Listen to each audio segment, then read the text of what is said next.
Phil, I don't understand what it is with you, but we looked up to you over the last few years.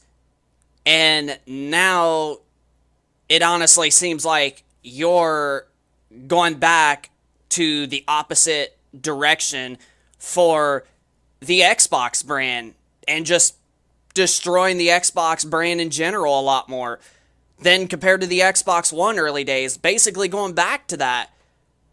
Phil, like, what is up with you?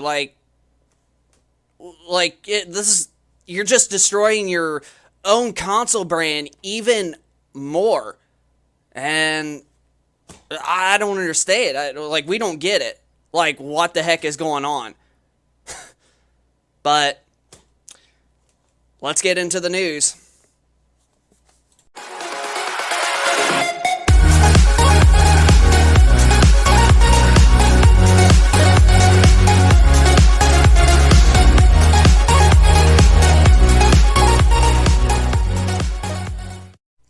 So sponsoring this video, we have the best overall budget gaming TV right now on the market, and that being the Hisense U8H.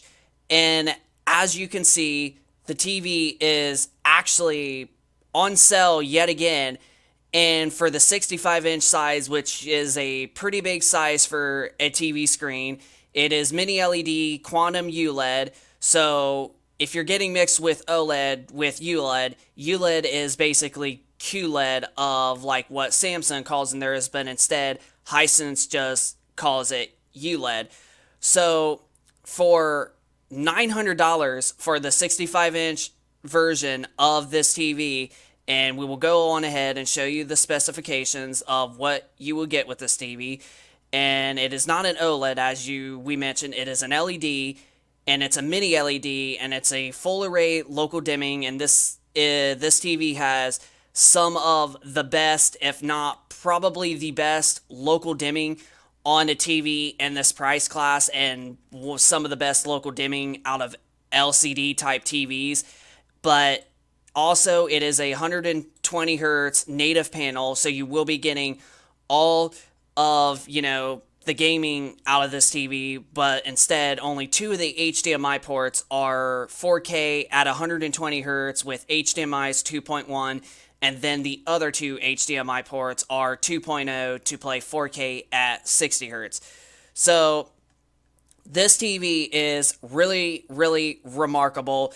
If you're on the market to get the best TV, but you want to not pay a high premium price, you want a budget price that has an incredible picture quality, it has great performance and awesome gaming performance, especially, the Hisense U8H is right now the best high quality budget TV on the market that you can get right now.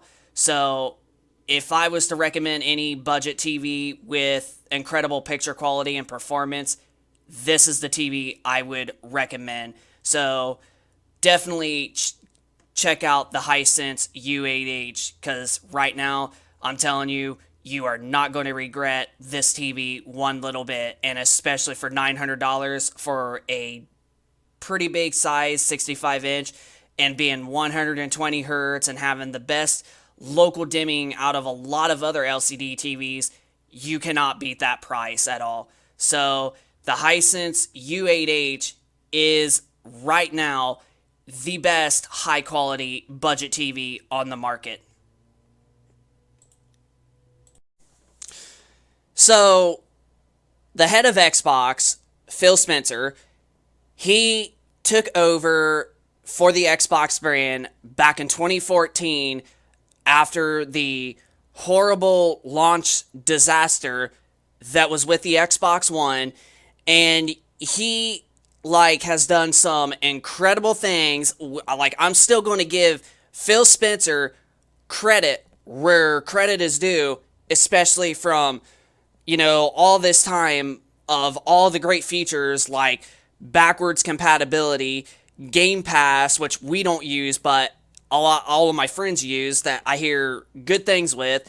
Like he has done like awesome, countless of incredible things for the Xbox platform, but over the last few years, now things have been like now basically going back to the early Xbox One days, and right now it looks even worse than before.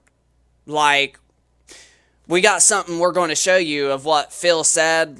We got a couple minute video that Phil Spencer got interviewed with. I know I messed up saying interview there for a second, but Phil Spencer was interviewed with Kind of Funny Games on YouTube, and there are some statements that he made that were really good, but then there was also some that absolutely, like, there's one big one that he said that literally it just killed Xbox even more, and I know a lot of fans are basically saying the same thing, and even PlayStation gamers to an extent are literally like, wow, because of what Phil Spencer said. So yeah, so we're going to go on ahead. We're going to show you a few minutes toward the end of this interview with Kind of Funny Games that had with Phil Spencer a couple days ago.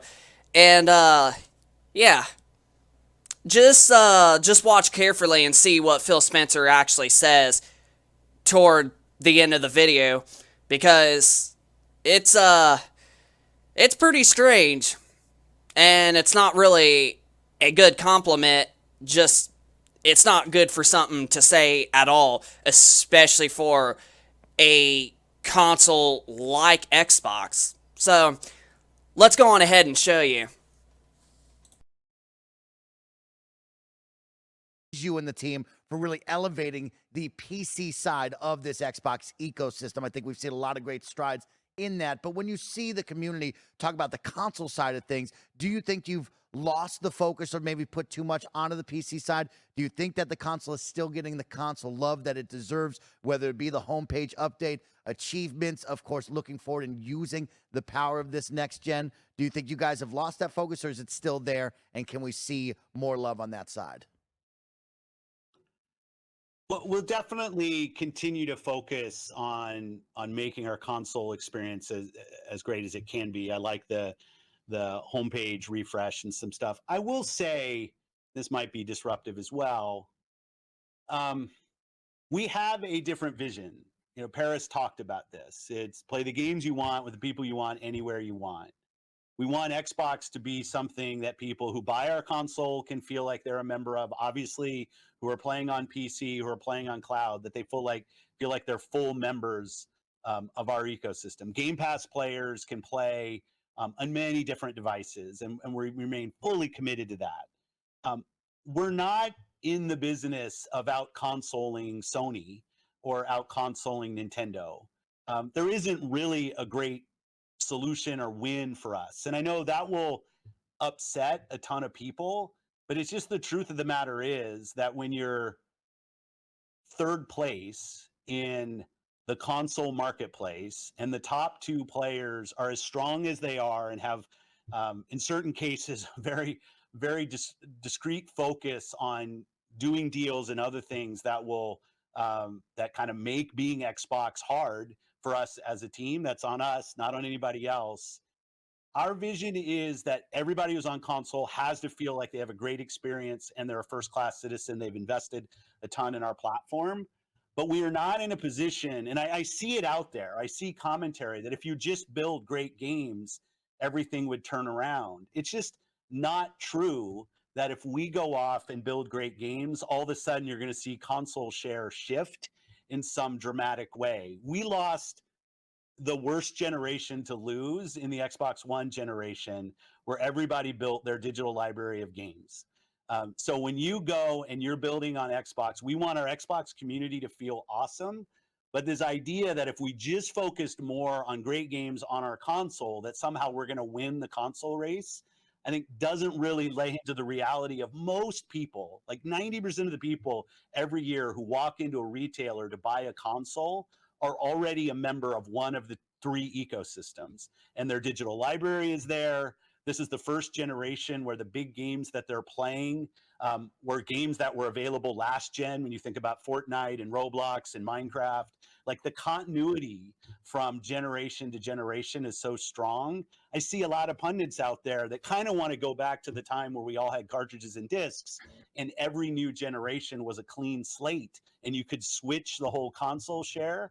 That's just not the world that we are in today. There is no world where Starfield's an 11 out of 10 and people start selling their PS5s. That's not going to happen.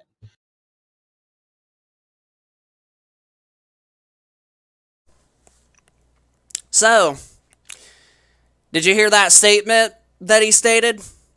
That is not true, that a console doesn't sell if it has great games. That right there, in of itself, is not good for just for a console. Like,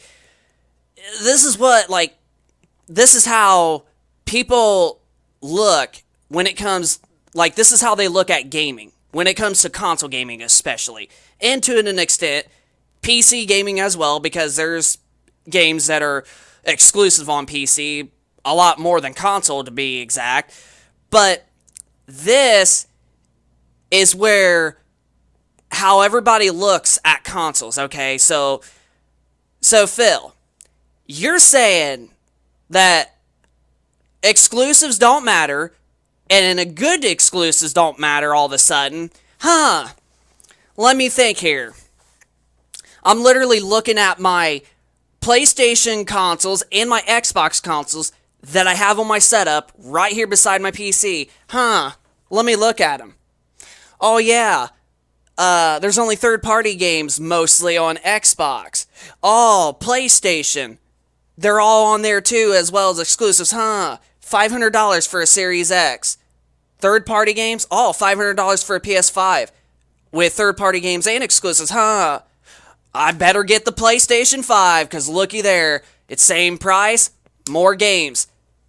That right there, in of itself, is another reason why PlayStation sells.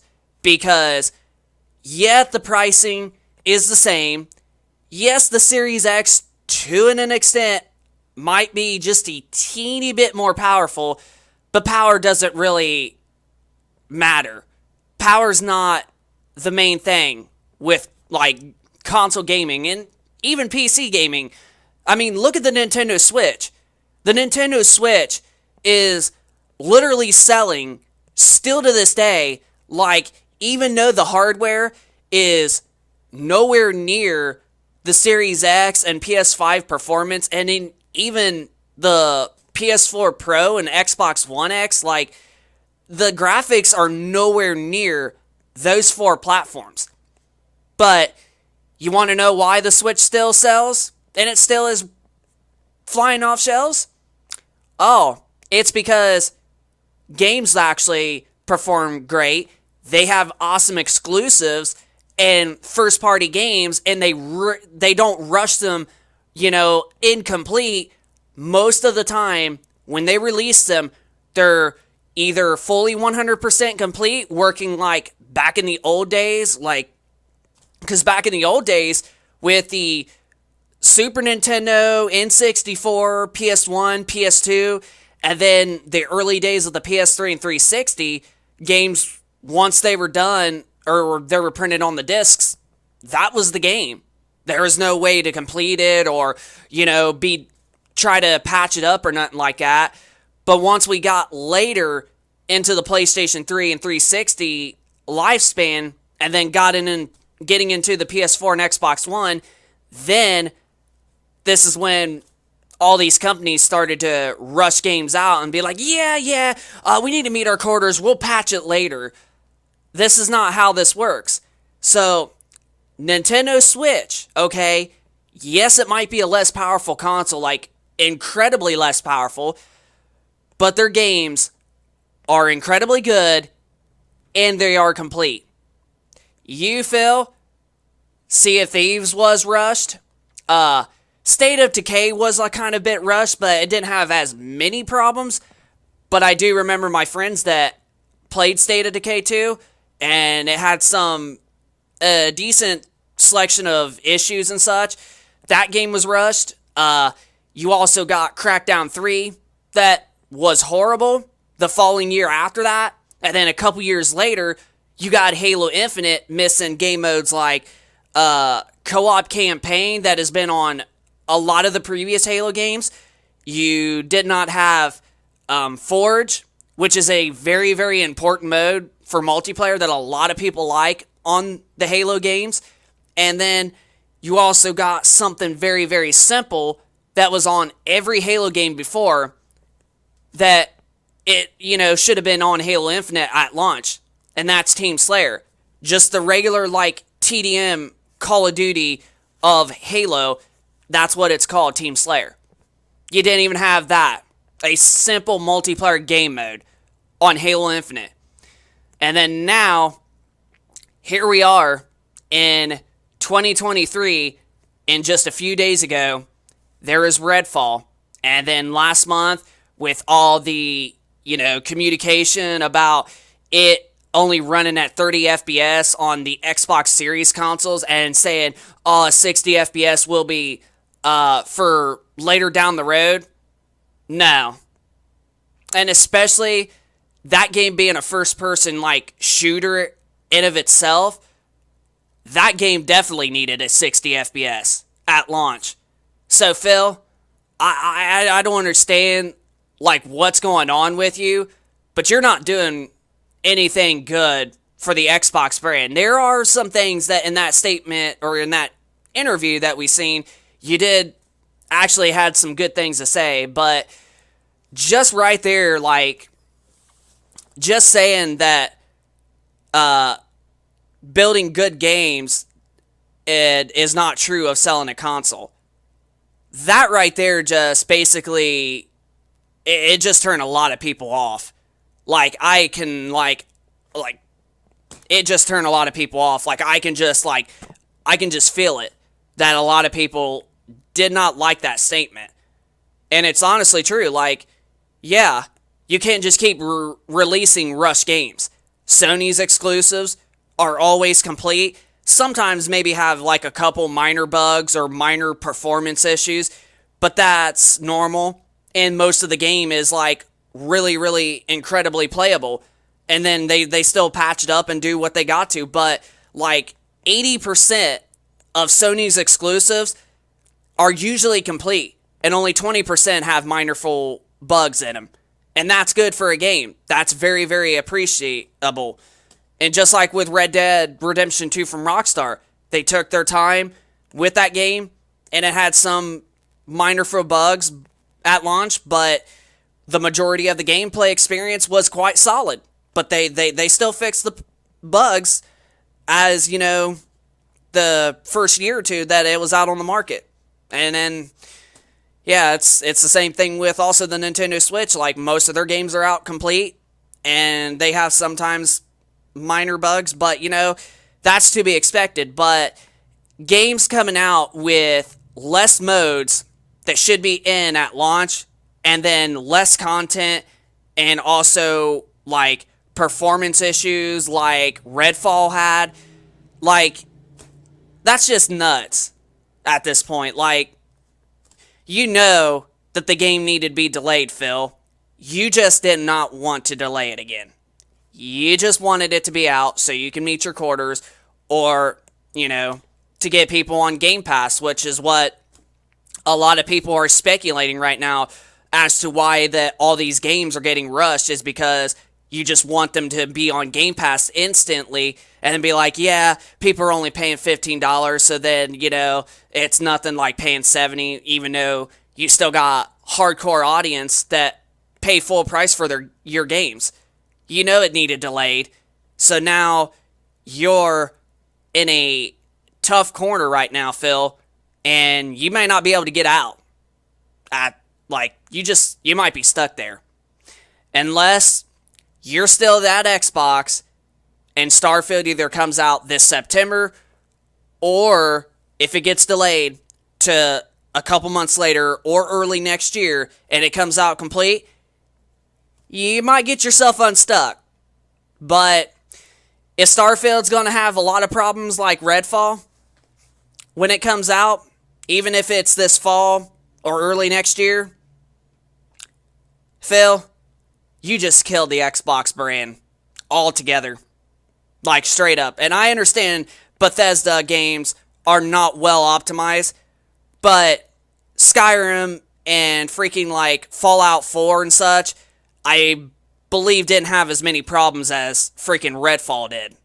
They had some problems, but I don't believe they had as many problems as Redfall did. So, if Starfield ends up being a flop, Phil, you just killed the Xbox brand. Like, I'm sorry. And this is coming from somebody who has every platform out there, Nintendo, Xbox, PlayStation. I love Xbox. That's what I play most of my third-party games on because that's where a majority of my friends are. But I can honestly see the audience reaction and why they're worried about Starfield. Because if Starfield is literally a flop, just like Redfall and Halo and all the other previous last few year games, yeah, Phil, you just literally killed Xbox. Like, you just pushed it deeper into the ground. And it's going to be really heartbreaking to a lot of us fans. So, Phil, yeah, that statement of saying build good games is not true for a console, you're absolutely wrong. Games do help sell consoles, do help bring profits. When they're not good, they get bad reviews, and they did attempt to not sell well. And people are going to give up Game Pass too, if that's how games are going to come out to be. So, yeah, you better think about this hard, Phil, because you're literally killing the Xbox brand even farther. Heck, even farther than the early Xbox One days. So, I don't know what it is with you, Phil, but you've got to freaking figure something out. Because this releasing rush games without modes and having performance issues and less content and not working properly and crashing and such, like, this is unacceptable. This is literally unacceptable. This is Tech and Gaming Reviews. Hope you all enjoyed this video. Hit that like button if you enjoy this content. Also, be sure to subscribe if you are new to this channel, and we will be sure to keep you posted with more content like this going forward. But without any further ado, leave us a comment down below. Also, your thoughts about how you feel about what's going on with Xbox right now and the past that's happened with it, and that statement that Phil said about good games is not true for a console. So yeah, just leave us a comment down below of your thoughts of that statement that Phil said, and hit that like button, subscribe, and we will see you on the next one. Peace.